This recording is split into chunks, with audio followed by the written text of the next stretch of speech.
जी jolly जी, sorry वो बेटी की शादी है ना, तो सारे काम मेरे सर पे आ गए हैं। नहीं कोई बात नहीं। Sorry to keep you waiting. हाँ जी जॉली जी शुरू करो। फहीम साहब, इकबाल एनकाउंटर के बारे में आपको जो कुछ भी पता है सब कुछ खुल के जज साहब को बताइए। जनाब, मेरा नाम फहीम भट्ट है। मैं कश्मीर पुलिस में हेड कांस्टेबल था, क्राइम ब्रांच में। जनाब ये हाँ जी जज साहब, मैं हिदायत बेग थाना शालीमार श्रीनगर से आया हूँ। मेरे पास जगदीश्वर मिश्रा और जॉली और फहीम भट्ट के खिलाफ अरेस्ट वारंट है। वकील साहब पे ये इल्ज़ाम है कि उन्होंने फहीम भट्ट को हिरासत से भगाया। अरे वकील साहब, अब श्रीनगर में क्या करा है यार? यार मतलब हद ही है आजकल वकीलों की। हाँ जी माथुर साहब। जी श्रीमान, बहुत दुख की बात है कि कानून की रक्षा करने वाले ही कानून के साथ जब खिलवाड़ करेंगे तो समाज भ्रष्ट हो जाएगा श्रीमान, प्रजातंत्र नष्ट हो जाए। मेरे हिसाब से तुम्हें सरेंडर कर देना चाहिए। रही डेट की बात, केस की बात, तो हमें कोई भी डेट दीजिए, हमें कोई आपत्ति नहीं। जनाब, आप चाहेंगे तो कोर्ट खत्म होते ही हम दोनों कश्मीर पुलिस को सरेंडर कर देंगे, लेकिन उससे पहले आप फहीम भट्ट का बयान जरूर दर्ज कर लीजिए। ये मेरी हाथ जोड़ के विनती है आपसे। देखो वकील साहब, आप मुझसे तो कुछ उम्मीद रखो नहीं, समझ में आया नहीं आया? नहीं मैं बहुत झेल चुका हूँ आपको।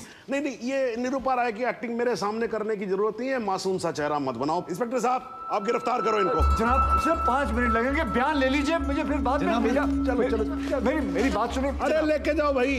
अरे भाई सुनो, वकील साहब को बोला ले जाने के लिए, इनको थोड़ी ना बोला इनको कटघरे में वापस लेके आओ। चलो जज साहब, वारंट तो दोनों के खिलाफ है। अरे भी जानता हूं, मैं जानता हूं, लेकिन ये फहीम भट्ट जो है ये तो लिस्टेड विटनेस भी है ना, तो इनकी स्टेटमेंट रिकॉर्ड कर लेते हैं। और आप एक काम करो, रिकॉर्ड होने के बाद ना आप दोनों को साथ ले जाना। हाँ जी जाओ जाओ। लेकिन श्रीमान, ये स्टेटमेंट तो अगली डेट को भी रिकॉर्ड हो सकती है। माथुर साहब देखो क्या है, कल से मैं 2 महीने की छुट्टी पे जा रहा हूँ। बिटिया की शादी है, आपको तो मालूम है ना, मतलब मैं कार्ड भेजूंगा, आपको आना होगा। हैं जी हैं।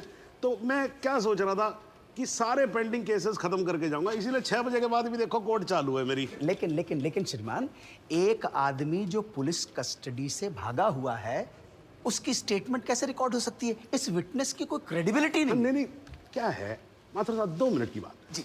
हाँ जी, रिकॉर्ड हो जाएगा स्टेटमेंट, उसके बाद हम आपके हैं कौन हैं जी। माफ कीजिएगा, ये ठीक नहीं हो रहा है सर, आप गलत कर रहे हैं सर। नहीं मैं गलत नहीं कर रहा हूँ, जज को मत बताओ आप, उसी के कोर्ट में कि वो गलत कर रहा है। ये मत करो आप। देखिए मैं खुल के बोल रहा हूँ सर, सॉरी क्षमा चाह, लेकिन आप गलत कर रहे हैं सर। आपके दिल्ली के किस्से मैंने सुने हुए। हाँ, आप किसी की चलने ही नहीं देते थे, जो मन में आता था वो करते थे, उद्दंड आदमी की तरह बिहेव करते थे सर। कुर्सी पे बैठ के आप तुगलक न समझिए, ये दिल्ली नहीं अवध है। क्या बोल रहे हो आप मुझे? तुगलक बोल रहे हो आप मुझे? मतलब सन की समझ के रखा हुआ है?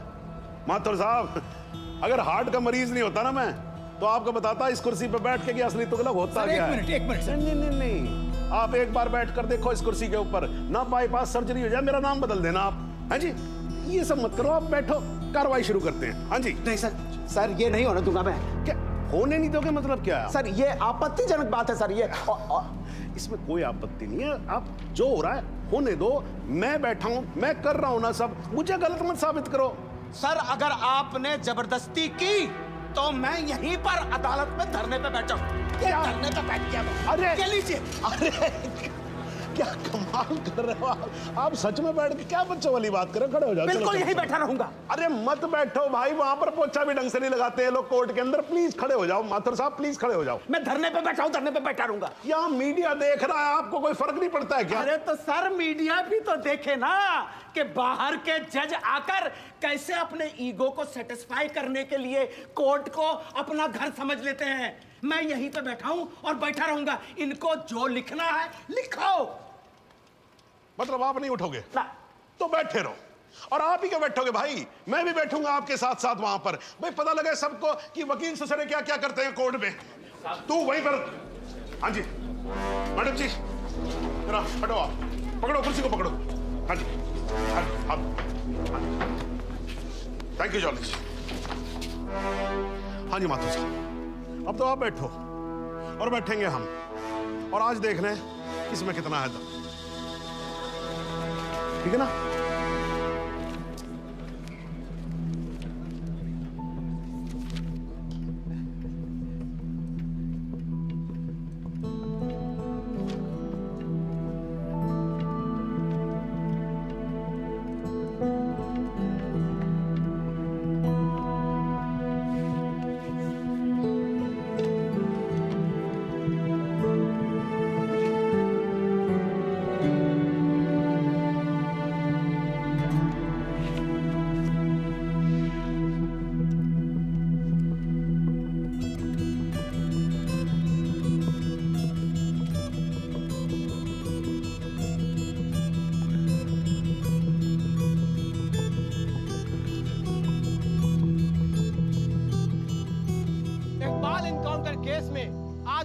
जो कुछ भी हुआ वो शायद भारतीय न्याय व्यवस्था के इतिहास में पहली बार हुआ होगा।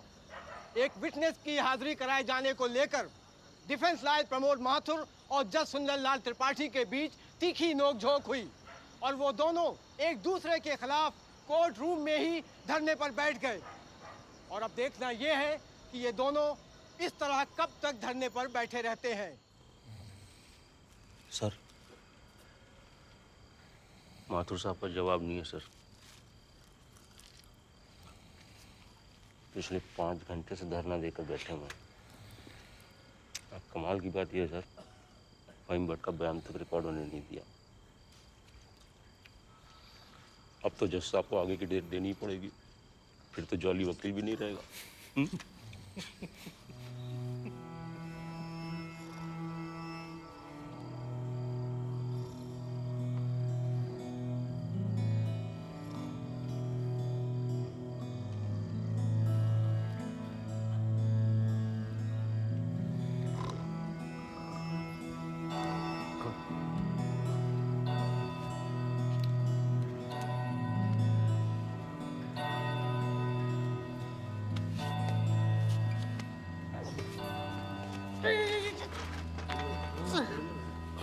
सर,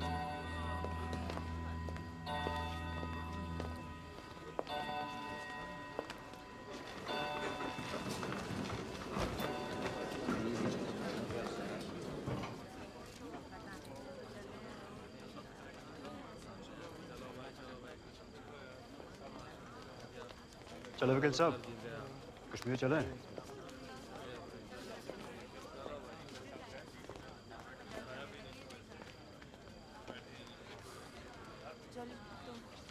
मैं चलता हूँ, अपना ध्यान रखना, ठीक है?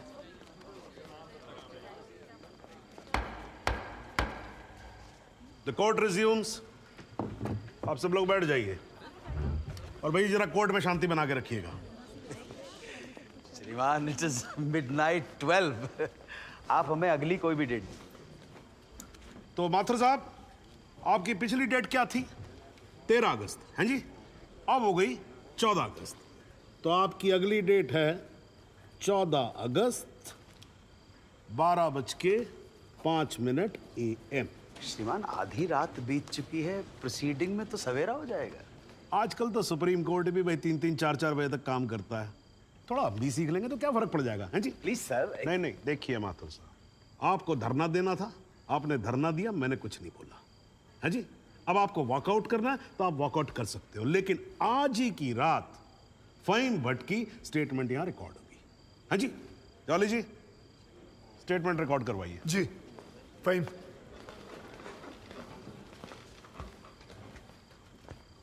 जनाब, बहुत बहुत शुक्रिया। फहीम साहब को बताओ क्या क्या हुआ था। जनाब, इस इनकाउंटर से कुछ महीने पहले हमने एक इंटेलिजेंस रिपोर्ट भेजी थी सिंह साहब की टीम को, जिसमें एक कश्मीरी मिलिटेंट इकबाल कादरी के डिटेल्स थे जो यहाँ लखनऊ में छिपा था। जनाब, इस इनकाउंटर से एक दिन पहले मुझको फ़ोन करके यहाँ बुलाया गया ताकि मैं इस बात की शिनाख्त कर सकूं कि जिस इकबाल को इन्होंने पकड़ा है वो इकबाल कादरी है या नहीं। जनाब, जब मैं यहाँ पहुँचा तो उस शख्स का निकाह हो रहा था। मैं देखते ही समझ गया कि ये इकबाल वो इकबाल नहीं है। मगर जनाब, सिंह साहब की टीम ने मुझ पर प्रेशर बनाया कि मैं अपनी रिपोर्ट में ये कहूँ कि इकबाल कासिम ही इकबाल कादरी है। मैंने ये करने से मना कर दिया और मैं श्रीनगर वापस चला गया।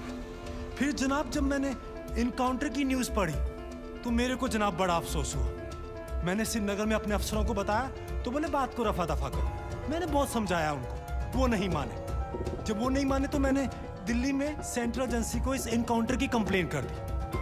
मुझ पर कंप्लेंट वापस लेने के लिए बहुत प्रेशर डाला गया। फिर मैं नहीं माना तो इन्होंने क्या किया जनाब, एक दिन मुझको गिरफ्तार कर लिया, एक झूठा मुकदमा बनाकर मुझे जेल में डाल दिया जनाब, और मेरे को जनाब महकमे से भी बाहर कर दिया जनाब मेरे को।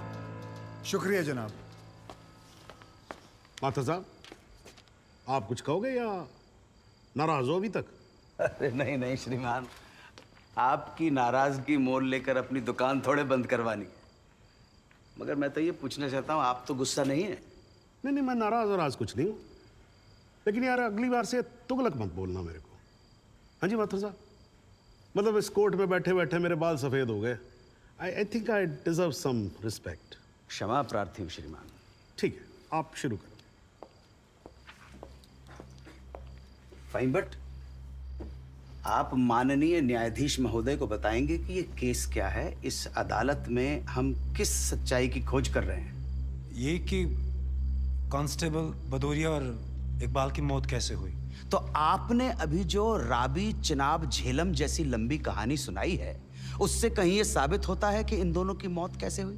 क्योंकि मौके वारदात पे आप तो थे नहीं। जी नहीं, लेकिन ये तो पता चल। लेकिन वेकिन कुछ नहीं। अगर कोई और फिल्मी कहानी सुनानी हो तो जज साहब को सुनाई। इनको फिल्मों में बहुत इंटरेस्ट है, मुझे बिल्कुल कोई दिलचस्पी नहीं है। मुझे तो मेरे प्रश्न का सीधा साधा जवाब दे दो यार, यस और नो। जी नहीं। Very good, well done.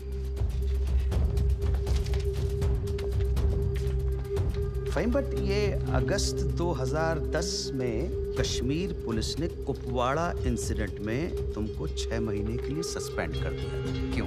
जनाब, इस सवाल का हमारे केस से क्या संबंध है? पंडित जी, अगर कोई संबंध नहीं हुआ ना तो काला कोट पहनना बंद कर दूंगा। मैंने आपसे कहा था ना, आपकी तरह कान घुमा कर नहीं पकड़ूंगा, सीधे पकड़ूंगा, कस के पकड़ूंगा। जाऊं? जाइए सर, नहीं तो आप फिर धरने में बैठ जाओगे। तो क्यों सस्पेंड किया? मुझ पर एक आदमी की कस्टोडियल डेथ का इल्जाम था। तो तुमने किसी की जान ली थी? जी नहीं, मैंने उसे अरेस्ट किया था शक के बिना पर। उसे चौकी ले जा रहे थे हम पूछताछ के लिए। बहुत डरा हुआ था, उसने घबरा के पुलिस वैन से छलांग लगा दी। पीछे से ट्रक आ रहा था, वो मर गया। फाइन बट एक बात बताओ, चलती वैन में तुम्हारी पकड़ से एक आदमी डर के मारे कूद सकता है, तो क्या ये मुमकिन नहीं है कि उसी डर के मारे कोई अपराधी कूद जाए, कांस्टेबल की बंदूक छीन ले और भागने की कोशिश करे? जनाब, लीड किया जा रहा है विटनेस को। Objection overruled, please sit down. जी ऐसा हो सकता है। तो खुल के कहो ना गुरु, हम सब अच्छी तरह से समझते हैं कि तुम्हारे साथ ऐसा हो चुका है। तो तुमसे बेहतर कौन बता सकता है कि ऐसा किसी के साथ भी हो सकता है, राइट? जी। Very good. बस अब एक आखिरी सवाल। तुमने अभी अपने स्टेटमेंट में कहा कि तुमको 6 महीने के लिए सस्पेंड कर दिया गया था। तुम्हारे खिलाफ केस क्या बनाया गया? मुझ पर इल्जाम था कि मैंने एक कॉन्फिडेंशियल इंफॉर्मेशन दुश्मन को सप्लाई की। मगर वो इल्जाम झूठा है जनाब। जनाब, मुझे जेल में इसलिए डाल दिया गया क्योंकि मैंने इस मामले की कंप्लेंट सीबीआई को कर दी थी। ये तो तुम कह रहे हो ना, तुम्हारे कहने से मुकदमा झूठा नहीं हो जाएगा और तुम निर्दोष साबित नहीं हो एक मिनट जाओगे। जनाब, साहब भूल रहे हैं कि जब तक आरोप सिद्ध ना हो जाए तब तक आरोपी निर्दोष होता है। That is the point, वकील साहब। That's the bloody point। और श्रीमान, इस तर्क के आधार पर तो इंस्पेक्टर सूर्यवीर सिंह और उनके साथी निर्दोष हुए हैं सर। लेकिन 2 मिनट के लिए श्रीमान ये अखबार पढ़िए, टीवी खोल के देखिए। सारा मीडिया, सारा समाज, सारा देश इंस्पेक्टर सूर्यवीर सिंह और उनके साथियों को दोषी डिक्लेयर कर चुका है। His reputation, his career, his future is finished. अजब जलवा है हुजूर आपकी अदालत का, जहां एक आदमी जिस पे देशद्रोह का इल्जाम है, वो उस आदमी पर इल्जाम लगा रहा है जिसने मातृभूमि की सुरक्षा की शपथ उठाई।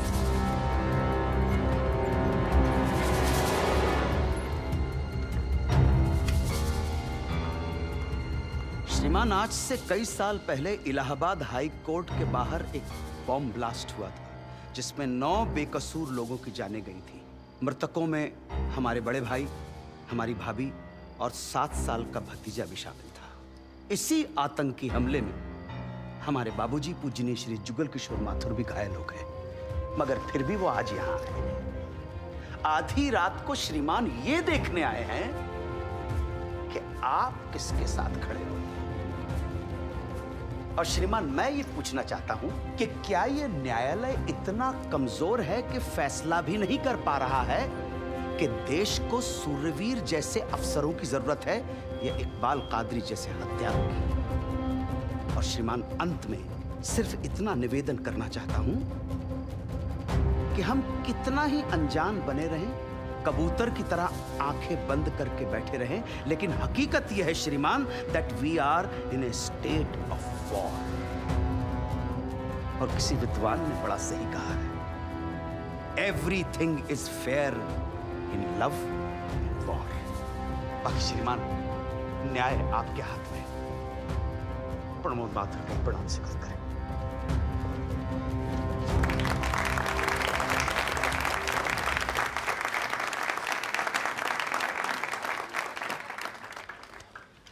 हाँ जी जॉली जी, योर टर्न। जी सबसे पहले तो मैं सिंह साहब से कुछ सवालात करना चाहूंगा। सिंह साहब, आप विटनेस बॉक्स में आइए।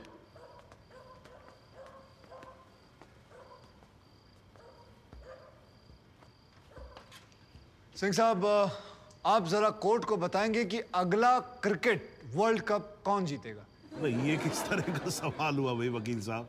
है ठीक है, जज साहब कुछ और पूछ लेते। अच्छा सिंह साहब, क्या आप कोर्ट को बता सकते हैं कि अगले इलेक्शन में आम आदमी पार्टी को कितनी सीट्स मिलेंगी? दिमाग खराब, पगला गया क्या? तो गोली और खाएगा? मैं वैसे तो अहिंसावादी इंसान हूँ सिंह साहब, लेकिन एक बार ना लॉ कॉलेज में एक 6 फुटे 8 इंच के लौंडे ने मुझसे बदतमीजी से बात की थी। माँ कसम, यहाँ कान के नीचे घुसड़ मारा था, उठा नहीं 22 दिन तक बिस्तर से। अगर यकीन ना हो ना तो माथुर साहब से पूछ। नहीं वकील साहब, देखो देखो यार, आराम से, कोर्ट है, सवाल करो, बवाल क्यों कर रहे हो यहाँ पर? हाँ सरकार, ये मुझे पागल कह रहा है, बदतमीजी से बात कर रहा है। सिंह साहब, क्यों कर रहे हो आप बदतमीजी से बात? छोड़ दो ना, जाने दो, आराम से कंटिन्यू प्लीज। चलो एक और बार ट्राई करते हैं। सिंह साहब, क्या आप बता सकते हैं कि सलमान खान की शादी कब होगी? अरे वकील साहब, क्या बातें कर रहे हो? इंस्पेक्टर हैं वो, जोशी थोड़ी ना है। अगर ये जोशी नहीं है तो फिर इन्हें कैसे पता था कि ठीक सुबह 6:45 पे इकबाल को पेशाब आएगा? कैसे पता था जब उनको पेशाब आएगा तो गाड़ी गोमती नदी का पुल क्रॉस कर रही होगी? इन्हें कैसे पता था कि इकबाल कांस्टेबल भदौरिया की रिवॉल्वर छीन कर भागने की कोशिश करेगा? शादी में तो थे नहीं, फिर पुल पर कैसे पहुंचे तुम? इधर इधर, मैं यहां खड़ा हूं, आप पुल पे पहुंचे कैसे? इत्तेफाक। लो जी, इत्तेफाक।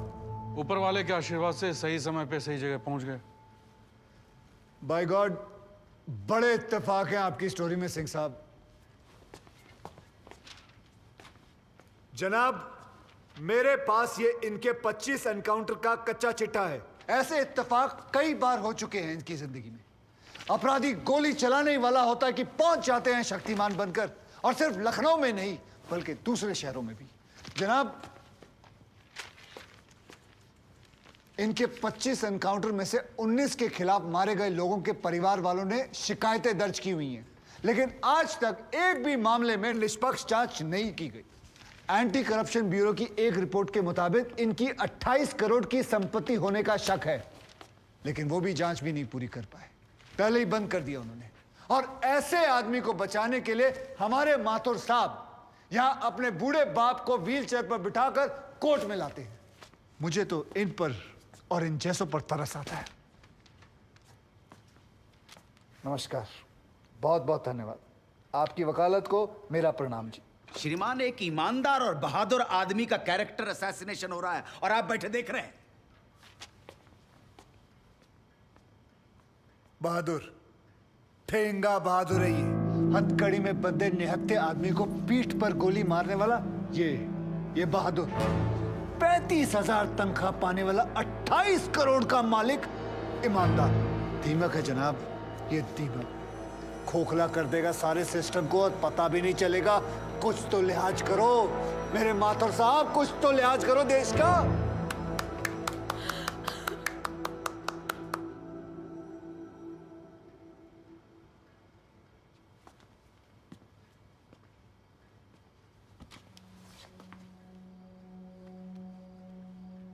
मैं जुगल किशोर माथुर साहब का दर्द समझ सकता हूं।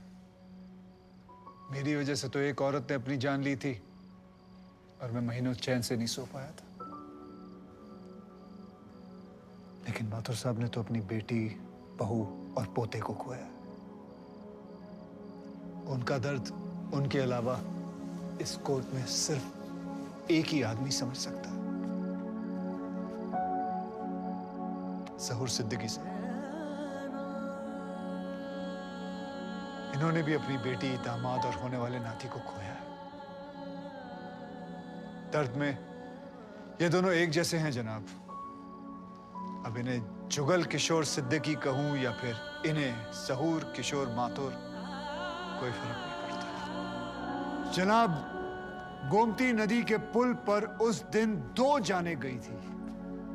एक 12 घंटे पहले दूल्हा बने, हाथों में मेहंदी लगाए इकबाल कासिम की थी, और दूसरी 20 दिन में रिटायर होने वाले कांस्टेबल बलदेव सिंह भदौरिया की। और जनाब, ये हैं कांस्टेबल भदौरिया की पत्नी, जो अपने पति को खो चुकी है और जेल में बंद अपने बेटे की बेल करवाने के लिए कोर्ट के चक्कर काट रही है। अब इन्हें क्या कहेंगे माथुर साहब? मुस्कुराइए, आप लखनऊ में। सच सुना तो नजरें फेर ली माथुर साहब।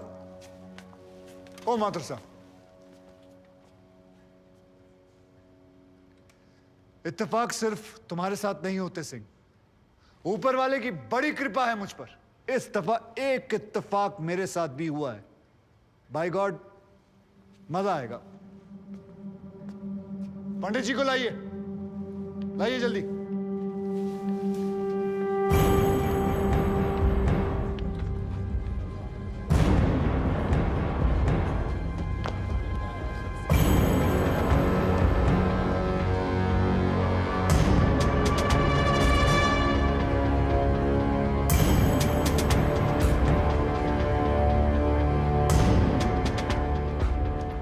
क्या मैं पूछ सकता हूं कि क्या हो रहा है इस कोर्ट में? और क्या आप बताने की जहमत करेंगे कि आप ऐसा होने क्यों दे रहे हैं? कौन है ये बाबा सर? इसका इस केस से क्या रिलेशन है सर? ना कोई एडवांस नोटिस है, ना अग्रिम सूचना है। क्या रेलेवेंस क्या है और आप इसे अलाउ कर रहे हैं? जनाब, इस विटनेस का नोटिस देता ना तो ये विटनेस यहां नहीं होता, किसी मुर्दा घर में गड़ा हुआ होता। इस आदमी को मैं पकड़ के नहीं लाया हूं, पुलिस वाले पकड़ के लाए हैं। और जनाब, इस विटनेस का इस केस के साथ डायरेक्ट कनेक्शन है। इंस्पेक्टर साहब, आपने अरेस्ट किया इसको? जनाब, ये वकील साहब एकदम सही कह रहे हैं। इस पंडित का इस केस से सीधा संबंध है। अगर संबंध नहीं हुआ ना, इंस्पेक्टर साहब, नौकरी खा जाऊंगा मैं आपकी। जानते हो ना ये बात? लेकिन जनाब, मैं बिल्कुल सही कह रहा हूं। ठीक है, मैं विटनेस को अलाउ करता हूं। No sir, I object sir, I object. Mathur साहब, मेरी बात सुन। देखो क्या है यार, 3 बजने वाले हैं, बाहर जाएंगे ना बस मिलेगी ना रिक्शा मिलने वाला है। 6 बजे तक तो वैसे ही बैठना हम लोगों को, तो तब तक करवा लेते हैं विटनेस। मतलब हो सकता है कि इसमें कुछ निकली है। हैं जी? चलिए जी, विटनेस बॉक्स में आ जाइए।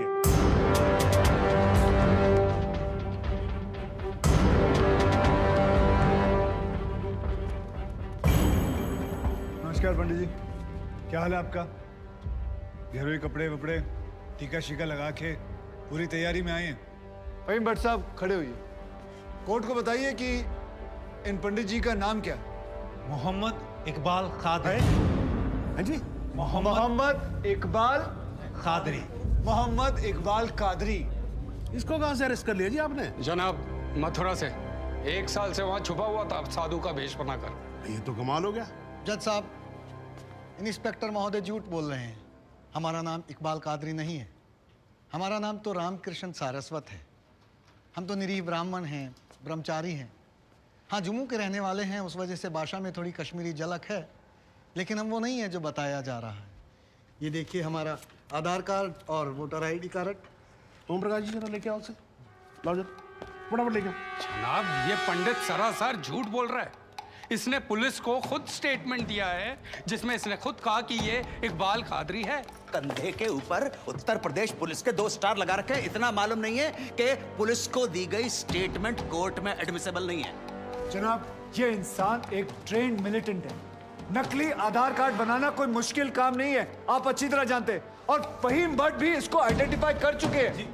सर, ये अपनी आइडेंटिटी छुपा रहा है। श्रीमान यहाँ आइडेंटिटी छुपा नहीं रहा है, अपनी आइडेंटिटी बता रहा है। कैसे बताएगा अपनी आइडेंटिटी? हम सब कैसे बताएंगे सर? आप सुंदरलाल त्रिपाठी हैं, मैं प्रबोध माथुर हूँ, ये पंडित जी हैं कानपुर वाले। कैसे पता पड़ेगा? किसी आधार कार्ड से, राशन कार्ड से या पासपोर्ट से। सबूत आपके सामने है सर, संदेह की कोई बात ही नहीं। और वैसे बता दूं सर, निवेदन कर रहा हूँ, ये जो पंडित जी है ना, ये ऑलरेडी झूठा गवाह पेश कर चुके हैं। बार एसोसिएशन ने इनका लाइसेंस रद्द कर दिया। चंद घंटों के मेहमान है ये वकीलगिरी से सर, इनकी बात को सीरियसली नहीं लिया जाए। माथुर साहब चंद घंटे तो है ना, लड़ लूं ना तब तक तो लड़ सकता हूं ना। जॉली साहब ये देखो यार, कोर्ट में लड़ने वड़ने की बात मत करो आप। नहीं माथुर साहब एकदम ठीक बोल रहे हैं। मुझे लगता है पुलिस से कोई गलती हो गई है। बाबा जी सॉरी, आप जा सकते हो। एक मिनट जॉली जी आप वहीं रुके। एक मिनट सर, मैं आपसे हाथ जोड़ के विनती करता हूँ, मैं इससे कुछ सवालात करना चाहता हूँ। मैं बड़ी मुश्किल से इसको लेके आया हूँ। मैं एक मौका मुझे दे दीजिए। नहीं, आपने क्या कहा था? अभी ऑटो बस कुछ नहीं मिलने वाला, एक मौका। एक मिनट आप चिल्लाना बंद करोगे जरा? 2 मिनट चुप रहोगे आप? गलती हो, 2 मिनट चुप रहो आप।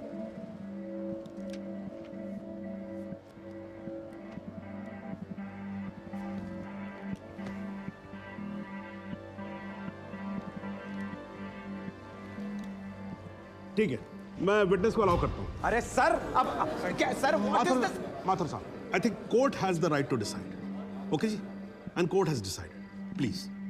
Thank you.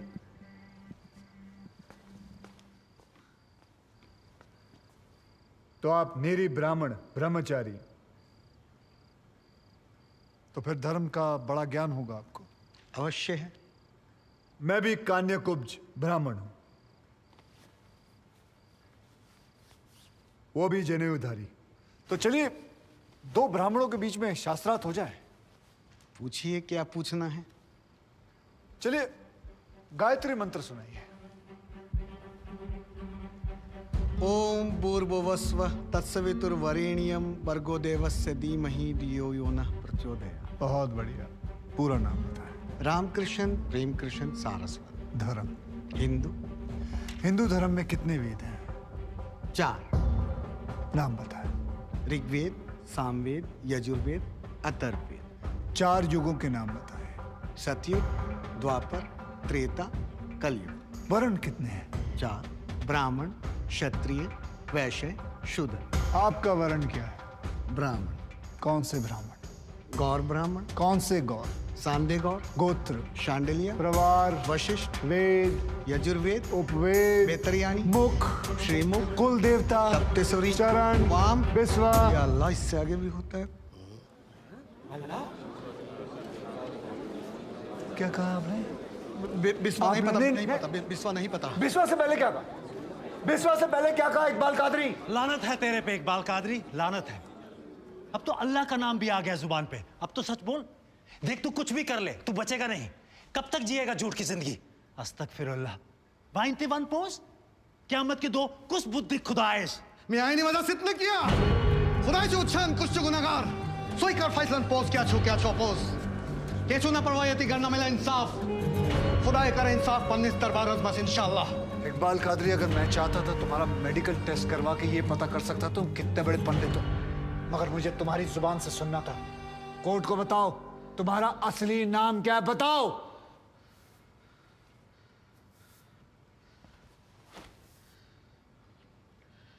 जज साहब, मेरा नाम मोहम्मद इकबाल कादरी है। मुझे सिंह साहब ने अरेस्ट किया था। मैं उनकी कस्टडी में था, लेकिन उन्होंने मुझे कोर्ट में पेश नहीं किया। मैं जानता था कि वो मेरा एनकाउंटर करने वाले हैं। एक दिन मौका देखकर मैंने उनसे कहा कि अगर वो मुझे जाने देंगे तो मेरे आदमी उन्हें बहुत सारा पैसा देंगे, और उन्होंने मेरी बात मान ली। इसे लेके कहाँ जा रहे हैं? सिंह साहब ने आजाद कर दिया।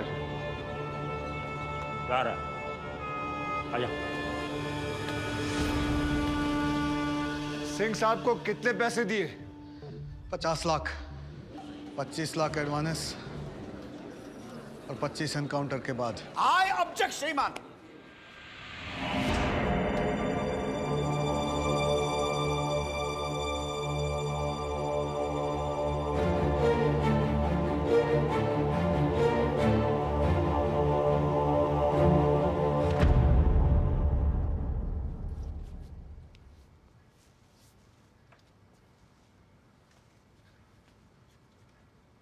मुझे और कुछ नहीं कहना जनाब, मगर माथुर साहब की एक बात का जवाब जरूर देना चाहूंगा कि हमें सूर्यवीर सिंह चाहिए या फिर इकबाल कादरी। जनाब, हमें दोनों ही नहीं चाहिए। हमें ऐसे कादरी नहीं चाहिए जो बेगुनाह लोगों को मारना जिहाद समझते हैं, लेकिन हमें ऐसे सूर्यवीर सिंह भी नहीं चाहिए जो पैसों के लिए एक मिलिटेंट को छोड़ देते हैं और किसी बेकसूर की जान ले लेते हैं।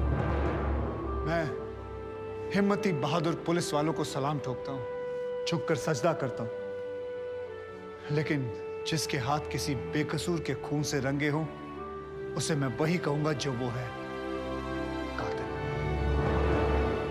और ऐसे राक्षसों से बच के रहिएगा माथुर साहब। किसी ने 25-30 लाख ज्यादा दे दिए तो क्या पता अगला इत्तेफाक आपके साथ हो जाए।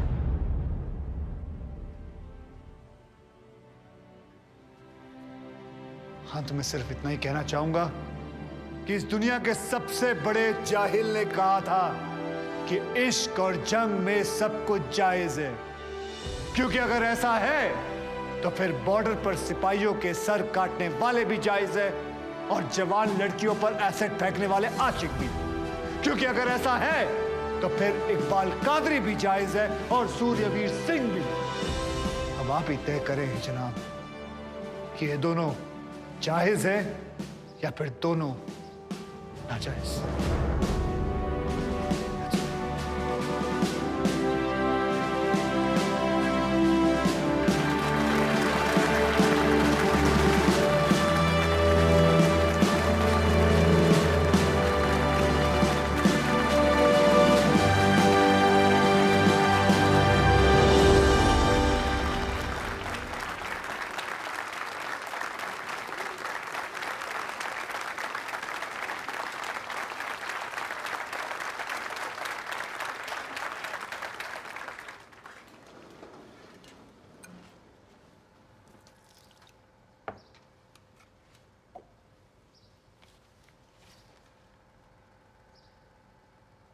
सालों में एक बार कभी कोई ऐसा केस आता है जब इस कुर्सी पे बैठने का अफसोस नहीं होता है। नहीं तो जी मैं तो रोज ही कोर्ट आता हूं, बैठा रहता हूं कोर्ट के अंदर, घड़ी की तरफ देखता रहता हूं कि कब 6 बजे और कब मैं उठ के घर चला जाऊं। क्या करें जी, न्यायपालिका की हालत ही कुछ ऐसी है। ये देखो जी, ये अंधेरे बदबूदार कमरे जिन्हें कोर्ट कहा जाता है। भाई साहब, इसमें हम जैसे जजों का आने का मन नहीं करता। आम जनता की बात तो क्या करें। हाँ जी माथुर साहब, ठीक बोल रहा हूं ना मैं? मतलब 3 करोड़ से ज्यादा केसेस पेंडिंग है इस देश के अंदर, और कुल मिलाकर जज कितने हैं? 21,000। यानी देखा जाए तो 1 लाख लोगों पर एक जज। डेट पे डेट पड़ती रहती है। हाँ जी, लोग आते रहते हैं, हताश होकर घर जाते रहते हैं। लेकिन फिर भी आज भी हिंदुस्तान में जब कहीं 2 लोगों के बीच में झगड़ा होता है ना, कोई विवाद होता है, तो एक दूसरे से क्या कहते हुए पाए जाते हैं? I will see you in court. क्यों करते हैं भाई लोग ऐसा? हाँ जी, क्योंकि आज भी लोग भरोसा करते हैं, न्यायपालिका पे।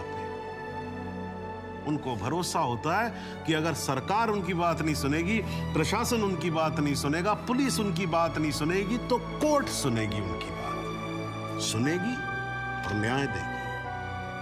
इसलिए भाई साहब, इस कुर्सी पे बैठा मेरे जैसा हर आदमी, उसका यह कर्तव्य बनता है कि वो इस भरोसे को ना टूटने दे। इस कोर्ट में पेश किए गए सभी गवाह और एविडेंसेस, एक बात तो एकदम साफ हो जाती है कि 13 अगस्त को गोमती नदी के पुल पे जो भी हुआ वो अचानक होने वाला एनकाउंटर नहीं था, बल्कि एक सोची समझी साजिश के तहत की जाने वाली हत्या थी। इसलिए ये कोर्ट इंस्पेक्टर सूर्यवीर सिंह और उनके सभी साथियों को आईपीसी सेक्शन 302, 201, 182 और 340 के तहत हत्या, एविडेंस मिटाने, कोर्ट को गुमराह करने और झूठे सबूत पेश करने का दोषी मानते हुए लाइफ इम्प्रिजनमेंट की सजा सुनाती है। और यह कोर्ट शहीद कांस्टेबल बलदेव सिंह भदौरिया के पुत्र राम कुमार भदौरिया को तुरंत रिहा करने का आदेश भी देती है। The court is adjourned.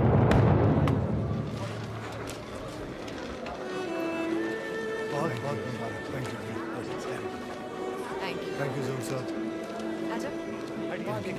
जरा रास्ता दे दीजिए प्लीज।